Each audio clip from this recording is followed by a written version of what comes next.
नमस्कार, बहुत स्वागत है आपका खबर कनेक्शन में। छत्तीसगढ़ में शहरों में रहने वाले गरीब और आर्थिक रूप से कमजोर परिवारों के लिए पक्के घर का सपना अब धीरे धीरे साकार होता जा रहा है।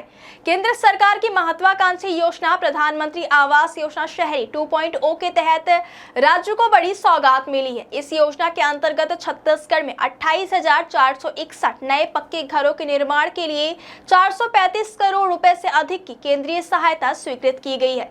यह मंजूरी केंद्र सरकार के आवास और शहरी कार्य मंत्रालय की केंद्रीय स्वीकृति एवं निगरानी समिति की बैठक में दी गई। इस निर्णय के बाद राज्य के हजारों जरूरतमंद परिवारों को सुरक्षित और सम्मानजनक आवास मिलने का रास्ता साफ हो गया है। लंबे समय से कच्चे मकानों या अस्थायी झुग्गियों में रहने वाले परिवारों के लिए यह योजना जीवन बदलने वाली साबित हो सकती है। केंद्रीय स्वीकृति एवं निगरानी समिति की बैठक में छत्तीसगढ़ सरकार द्वारा प्रस्तुत कुल 263 परियोजनाओं को मंजूरी दी गई है। इन परियोजनाओं में 211 लाभार्थी आधारित निर्माण परियोजनाएं एवं 52 किफायती आवास साझेदारी परियोजनाएं शामिल हैं। इन सभी परियोजनाओं के माध्यम से राज्य के विभिन्न नगरीय निकायों में कुल 28,461 पक्के घरों का निर्माण किया जाएगा। इस योजना का मुख्य उद्देश्य शहरी गरीबों, आर्थिक रूप से कमजोर वर्ग और स्लम क्षेत्रों में रहने वाले लोगों को सुरक्षित और स्थायी आवास उपलब्ध कराना है, ताकि वे बेहतर जीवन जी सके और सामाजिक आर्थिक रूप से सशक्त बन सके। योजना के लाभार्थी आधारित निर्माण घटक के तहत 13,058 आवासों को मंजूरी दी गई। इस व्यवस्था के तहत पात्र हितग्राही अपनी स्वयं की जमीन पर पक्का मकान बना सके और इसके लिए उन्हें सरकार की ओर से आर्थिक सहायता दी जाएगी। इस घटक के प्रथम बैच में 52 परियोजनाओं के माध्यम से 3,844 आवासों को स्वीकृति दी गई है, जिसके लिए लगभग 57 करोड़ 66 लाख रुपए की केंद्रीय सहायता तय की गई है। वहीं दूसरे बैच में 159 परियोजनाओं के अंतर्गत 9,214 आवासों के निर्माण को मंजूरी दी गई है, जिसके लिए करीब 138 करोड़ 21 लाख रुपए की सहायता दी जाएगी। इन आवासों की प्रति इकाई लागत लगभग 3,89,000 रुपए निर्धारित की गई है, जिससे गरीब परिवार अपनी जमीन पर मजबूत और सुरक्षित घर बना सके। इसके अलावा योजना के किफायती आवास साझेदारी घटक के तहत भी बड़े पैमाने पर आवास निर्माण किया जाएगा।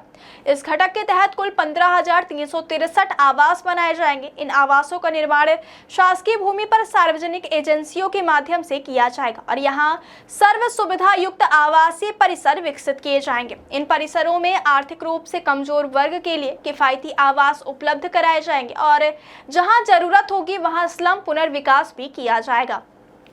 इस घटक के पहले बैच में 24 परियोजनाओं के माध्यम से 6,996 आवासों को मंजूरी दी गई है, जबकि दूसरे बैच में 28 परियोजनाओं के जरिए 8,367 आवास बनाए जाएंगे। इन आवासों की प्रति इकाई लागत करीब 5,75,000 रुपए तय की गई है। सरकार का लक्ष्य है कि इन सभी परियोजनाओं को 36 महीनों के भीतर पूरा कर लिया जाए। छत्तीसगढ़ के मुख्यमंत्री साय ने इस उपलब्धि को राज्य के लिए बड़ी सफलता बताया। उन्होंने कहा कि प्रधानमंत्री आवास योजना शहरी 2.0 के तहत मिली यह स्वीकृति हजारों जरूरतमंद परिवारों के जीवन में बड़ा बदलाव लाएगी। उन्होंने इसके लिए प्रधानमंत्री नरेंद्र मोदी का आभार व्यक्त करते हुए कहा कि राज्य सरकार पूरी प्रतिबद्धता के साथ काम कर रही, ताकि अधिक से अधिक पात्र परिवारों को पक्का घर मिल सके।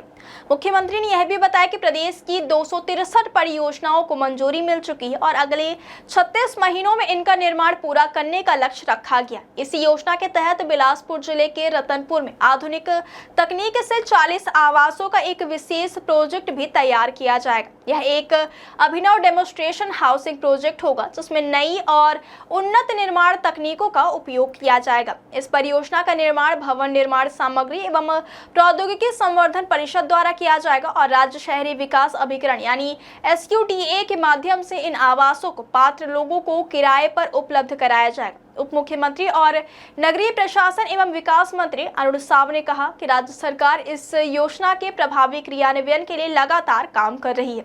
विभागीय स्तर पर नियमित समीक्षा बैठकों के माध्यम से हर परियोजना की निगरानी की जा रही है।